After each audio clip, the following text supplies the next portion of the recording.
Welcome to Streams to Impact, the podcast where busy professionals are empowered to develop multiple streams of passive income built on solid, secure, hands-off commercial real estate investments. This show is not just about wealth development. Every episode, we dive deep into inspiring conversations with professionals who are living life to its fullest while making significant and meaningful impacts on a world in great need. Engage with us each week and discover how you can thrive and flourish abundantly in all areas of your life. Now here's your host, Dr. Allen.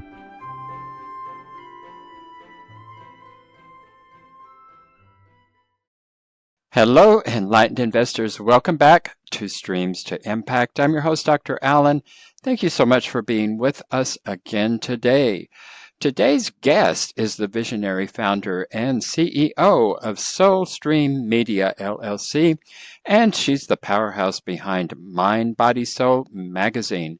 With over 30 years of marketing and public relations expertise, she has mastered the art of creating innovative platforms that help businesses thrive. Through her luxury magazines and events, she reaches affluent audiences passionate about abundant living, whether it's financial success, health and wellness, or the ultimate luxury lifestyle. So get ready to be inspired by our guest's creative approach to attracting clients and elevating brands to new heights. Welcome to the show, Stacy Oliver. So, Stacy, good to see you today. Great to see everyone. Thank you for having me on.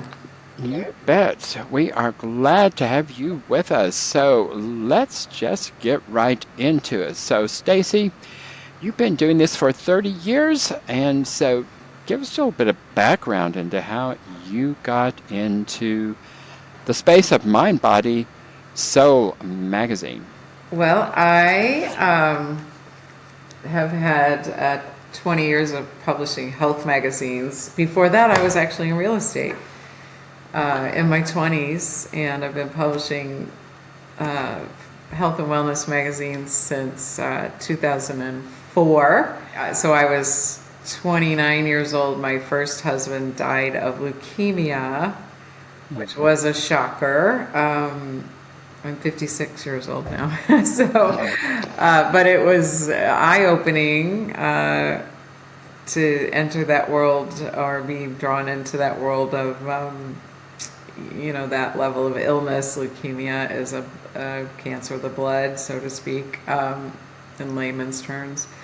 So I started looking into alternative healthcare because I had a real estate client that was diagnosed with the same type of leukemia, and she was seeing a Chinese medical doctor along with her Western treatment. So I was very intrigued, searching for help for my husband, and so he died very textbook with Western treatment in a year and a half. He was gone. And the treatments were horrible. He did have a 6-month period of remission that, interestingly, it was just 6 months. So from diagnosis to death was 18 months for him. And then my real estate client, though, she was seeing a Chinese medical doctor and doing her Western medicine, and she did die, but 6 years later. And she had super high quality of life going through her bone marrow transplant and her the typical treatments for leukemia. So that made an impact. But anyway, flashback to 6 months after my husband passed, I heard a voice in meditation that said, publish a holistic healthcare magazine. And my first thought was, oh my God, I would be great at that. And so I'm a, super extroverted. My astrology chart says lawyer, counselor, or publisher. So, real estate, which I was super successful in real estate. And I just transferred everything I'd learned from real estate to publishing sales. Really just make every client feel like they're your only client was my broker's advice to me in real estate and sales training. So, so I love alternative health and wellness and self-care. This magazine, so 20 years later, this is my masterpiece. It is in six cities: St. Louis, Vail, Telluride, Aspen, San Diego, and Sedona. And it has journal pages in it. It's a free pickup, so it reaches, the advertisers get immediate results. And it is definitely, I've printed over 1.3 million copies of health magazines. So. Wow. Well, you target a specific audience with your MindBodySoul magazine. It's actually affluent females ages 35 to 65 who are specifically looking for health, wellness, and beauty and creativity. So how do you ensure that the content and advertising resonates with the demographic that you are serving? And I guess before you go into that, how is it that you actually decided to target this particular demographic? Well, interesting. My first publication was called The Healthy Planet in Aspen, Colorado. After my husband died, I was in St. Louis in real estate several years, and I kind of realized one day, I could live anywhere. It's not like I have an ex-husband, I'm a single mother, but I was like, I'm free to move around. I'm free to get out in the world. So I had done a vision quest every year in Aspen, and one was in Telluride, then we moved them over to Aspen. A friend moved there, and so there were a group of us that kind of migrated.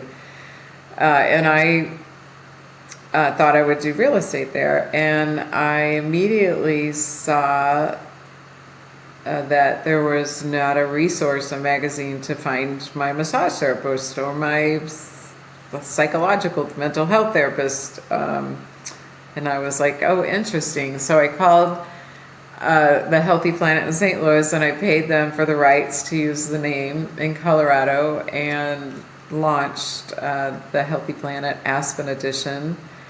And it was a newspaper print, more environmental. It was health and wellness.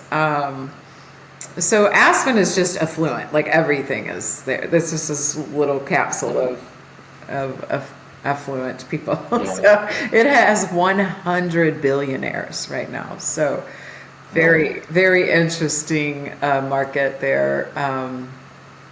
I used to say, I can't get my car washed, but I have Gucci and Louis Vuitton. It's kind of a fantasy land. And I was like, but I would really like a car wash.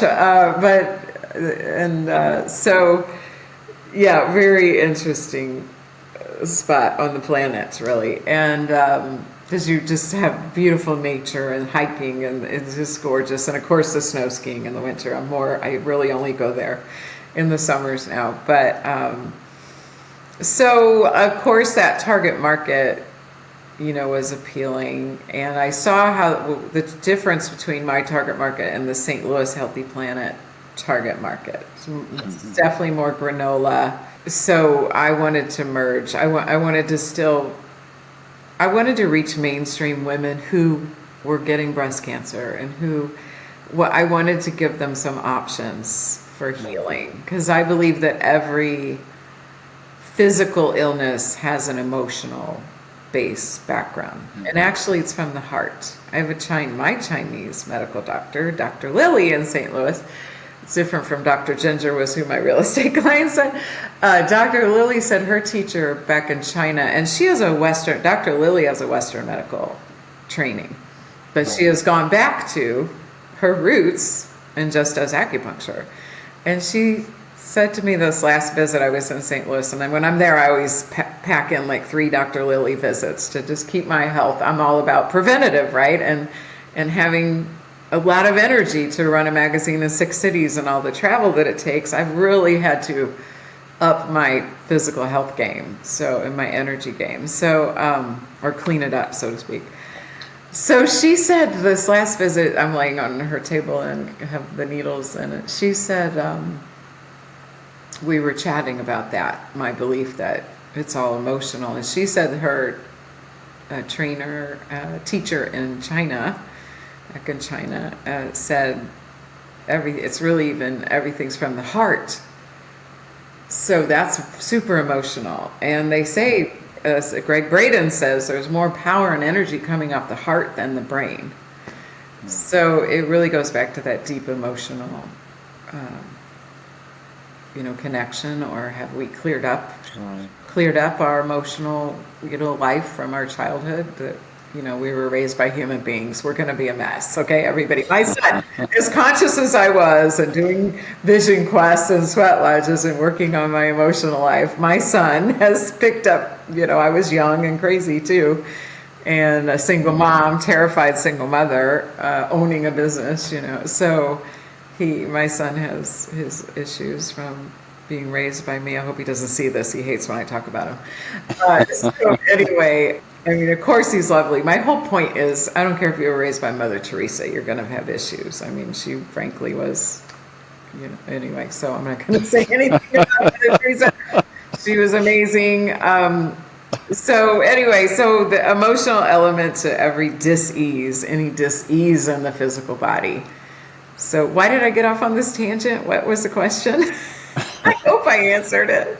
Well, how did you, first of all, choose this demographic. Yes. Yeah.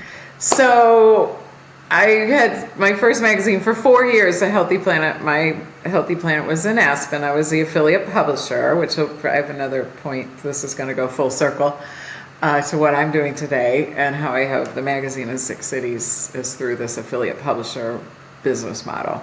So anyway, I moved home to St. Louis in 2008, and just the talk in the yoga studio bathrooms, the women's locker room, I felt this sense it was almost a badge of honor, the whole having a double mastectomy, or have I had one? Oh, I had a double. And I was like, okay, this is like the energetic, this is off. So anyway, that inspired me to launch pretty immediately a full-on glossy magazine targeting the mainstream women, that they had the affluency, the wealth, but they didn't have the physical health or the emotional health. So Yoga and Spa magazine was born from that. And a large event that I've had for 14 years in St. Louis, a health expo, was born from that, and a speaker series of inspirational speakers that I brought into St. Louis: Michael Beckwith, Marianne Williamson, Greg Braden, Don Miguel Ruiz, who wrote the 4 Agreements, and the list goes on. James Redfield, love him, the Celestine Prophecy. So Yoga and Spa magazine was highly successful in St. Louis, targeting these women. And on a business level, I always felt intuitively that the energy I spent on the local level, I could spend the same amount of energy and have a national magazine. That was just an intuitive, thought that always rolled around. So I sold Yoga and Spa, and I worked for the owner for 2 years beyond my contract. Got my son through college. My husband and I at the time moved. He also sold his company, and we moved to a farm. So these are 2 powerhouse people that sell their companies. I moved to a farm, which our nervous system definitely calmed. I was walked through the living room. Oh my God, I live here every day. This is incredible. I had a 10-acre lake. I swam in it every day. I felt I was doing great, but my husband was coming unraveled with the loss of his identity, really. And so that was 2018. We moved out there. We were divorced by April of 2020. Also, COVID impacted all of us, in different ways. A level of fear was intensified. And my fear of my husband's coming unraveled did not help the situation. And anyway, so marriage ends. I'm like, okay, what am I going to do? And in meditation, once again, I have this vision of people holding a magazine, not MindBodySoul comes through to re-enter after COVID. Not everybody's an extrovert like me. I was flying around during COVID. I flew more. It was like flying private in 2020. It was awesome. I flew in and out of Aspen. I don't know how many times. I was teaching meditation workshops, and it was great. So anyway, but I knew everybody's not an extrovert to re-enter, and still I think people have, more introverted people have struggled with the effects of COVID. So anyway, I launched MindBodySoul, and I thought, if I'm doing this again, I'm going national. And so I set a business model up, as I had been an affiliate publisher for Healthy Planet, though I was the one and only for Healthy Planet. This is not a new model. The Edible magazine has a similar model. Scout magazine, Natural Awakenings, way back in the 90s, had this model of affiliate publishers. So you buy a territory. The difference with my MindBodySoul is that I have been the affiliate publisher out in the field with no support from just here's the name of the magazine, and this is what we do, and go do it. And now I had different skill sets that allow, I could do that on my own. But most people can't handle distribution, printing, graphic design, or there are a lot of magazines, but there are a lot of magazines that go under very quickly. So I have a model where I support the affiliate publishers. I take care of the printing, the graphic design. We fulfill the advertisers' agreements.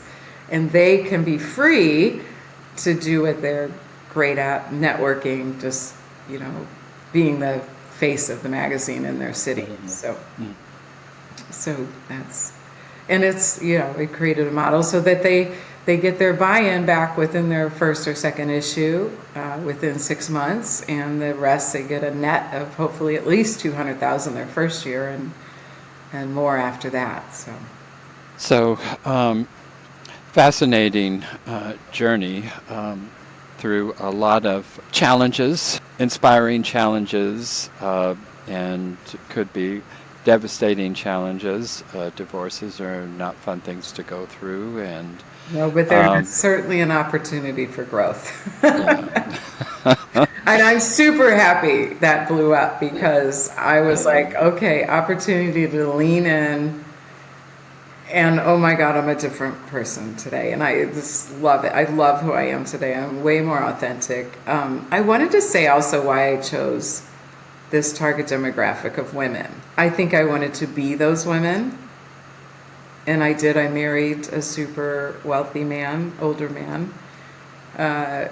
So I think we do choose our paths based on society imprints, things we want to experience.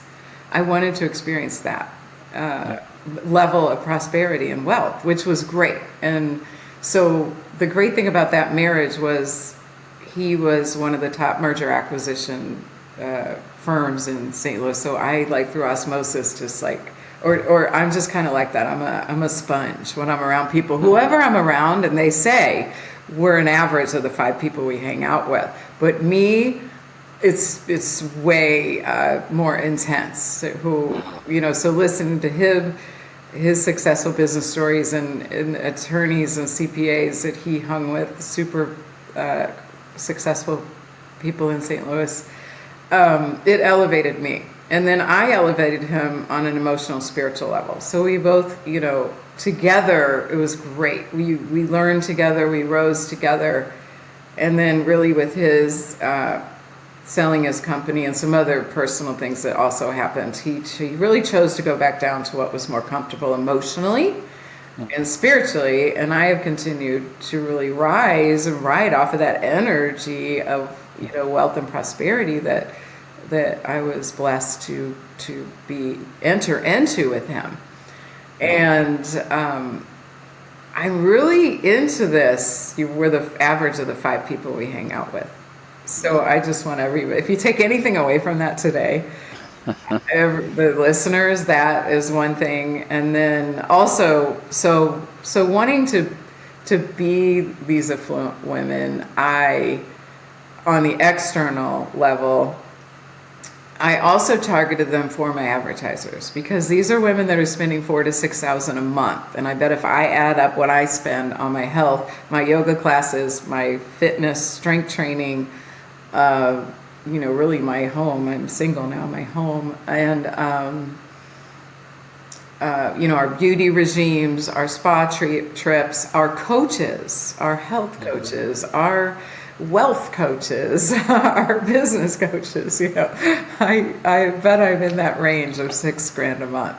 So that's who my advertisers, who are the coaches, the health and the wealth and the fitness trainers, and that's who they want to reach too, and that's who my readers, need. So really, it's a resource.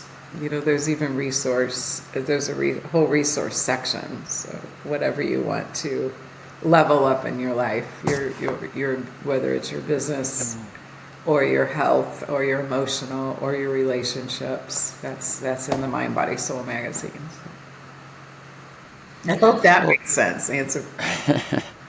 Well, certainly a fascinating journey, and illustrates that aspect that, as that old saying goes, when one door closes, a window opens, and there are opportunities for growth and development. If we're willing to walk through the door that opens. Exactly. I love that saying. Yeah. When one door opens, it closes, another one opens, but we have to be willing to walk through the door. Absolutely, yeah. And we see that, in successful people. Nobody has a perfect life, and there's challenges in every single life, and some people are devastated by them, and some people are inspired by those. I was devastated, but the one gift I don't know if everyone has this. I have always had a deep, deep desire to be a healthy, independent woman, just to be the best version of myself. And I think under that is a desire to be free from my codependency, free from my limiting beliefs, free from physical illness, which is rampant. All those things are rampant in my family of origin. So I don't think everybody has that desire. I don't to really grow and expand and be free of, all the emotional limiting beliefs and subconscious. We don't even know our subconscious is running a lot of this. We don't even realize. So. Yes, absolutely, and it's a lifelong journey, isn't it? We're never there. It's always a process of searching for more health, more wealth, more enlightenment, more inspiration. And I think you're right. Not everybody has. I don't know that desire. It's a lifetime. I think it took me 30 years. I think it takes. I was shocked at how much more work I had to do when that marriage ended. I was shocked at the level of rejection, abandonment, insecurity, financial insecurity, because I'd always wanted to be taken care of by a man and a wealthy one. And finally I'd gotten that. And it was a blast, frankly. And it was a great foundation that allowed me to blow my business up, and I think a lot of people probably assume I got money from that divorce. I did not. And that was the best thing that could have happened to me. Because if I got $1 million or $2 million, I would not have launched MindBodySoul magazine. I would just be spending to fill the void. I know myself. I would have been traveling and spending, and maybe I've been paying for some retreats. Probably I would have used a lot of money to go on more retreats and healing, which I did anyway. And I started MindBodySoul magazine. I think that was really meant to be. So, yeah. Well, I say it's a lifelong journey because, well, I'm just a tad bit older than you, and I have reached these planes of I've reached it, and then sure enough, I get smacked down, and it's Uh-uh. another opportunity for growing. And well, I don't like those smackdowns, but they've always been quite beneficial for me. Yeah, I think all the trauma of my first husband dying was very maturing. I was 29 and I had not treated him very well. And so it was like, whoa, huge wake up. So I was able that last year and a half, that year and a half of his illness to really show up. And for our son, we had a baby, 18-month-old, who was 3 when his dad passed. So that was super maturing and the beginning of a deeper spiritual journey. Because when there's no financial support, one of the best gifts I've ever gotten was no financial support from my parents. Didn't have the consciousness level or success. And that husband, the first husband that died, did not have financial success. There was a little life insurance policy that allowed me to buy a house, which real estate was great. And I flipped it and made another 40,000. So so I've gotten opportunities. And I always thought, it was the one thing I want to share. So I had this mindset that when we arrive, like you and I are talking about, do we arrive? Is there, are we ever done with the cleaning our subconscious limiting beliefs? I thought once we were healthy, then we got to live our vision. So I had that vision of publishing a health magazine shortly after Mike's death. But it was taking the risk and doing it. Jumping off the cliff into the abyss.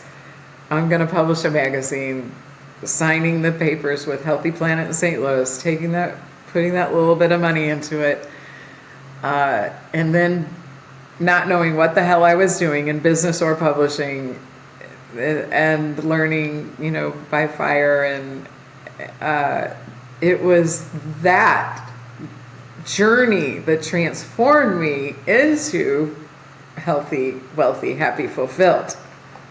I thought we had to get healthy, wealthy, happy, fulfilled, and then we got to live our vision.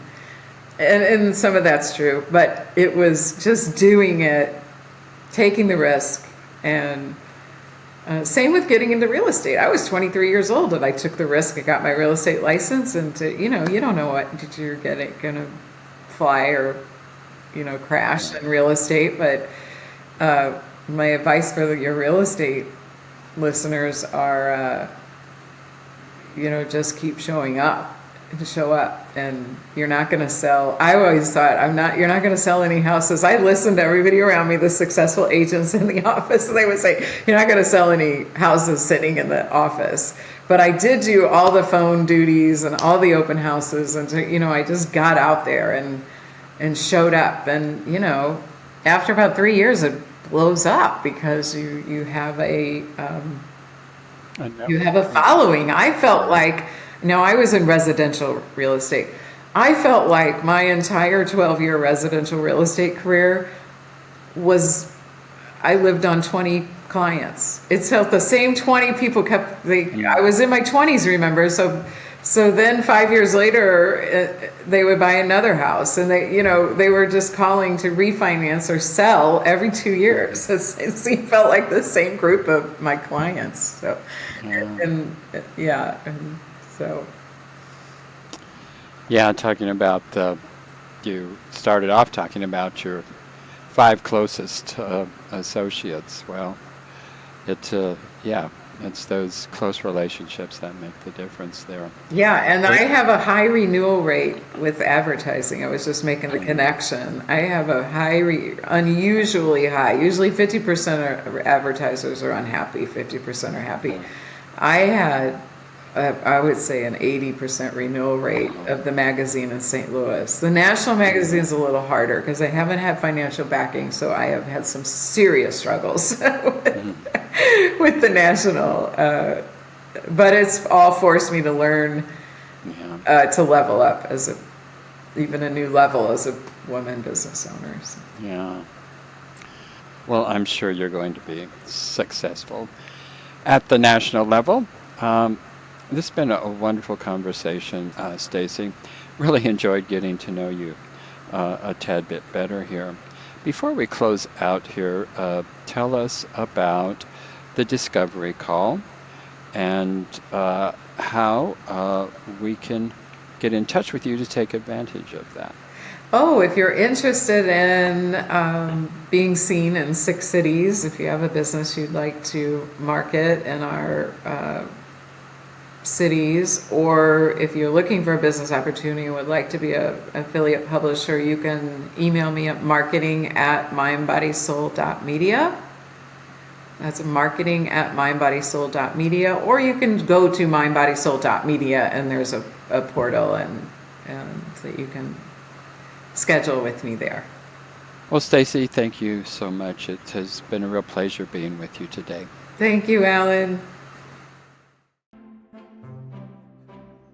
Thank you for tuning into Streams to Impact, brought to you by Steed Talker Capital, a company empowering passionate professionals like you to develop multiple streams of passive income built on solid passive real estate investments. As a significant part of our endeavors to make a cosmic and meaningful impact for this world, Steed Talker Capital contributes significant portions of our profits to activities and organizations committed to better understanding the equine.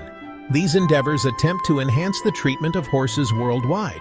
Steed Talker Capital, working for a world where all creatures great and small flourish abundantly. If you are ready to learn how our passive investors have earned an average 33% annual return on their investments, schedule your complimentary passive income to Prideful Impact consultation. Obviously, we cannot continue indefinitely to offer these valuable consultations for free, so grab your passive income to Prideful Impact consultation while you still can. Go to steedtalker.com/passive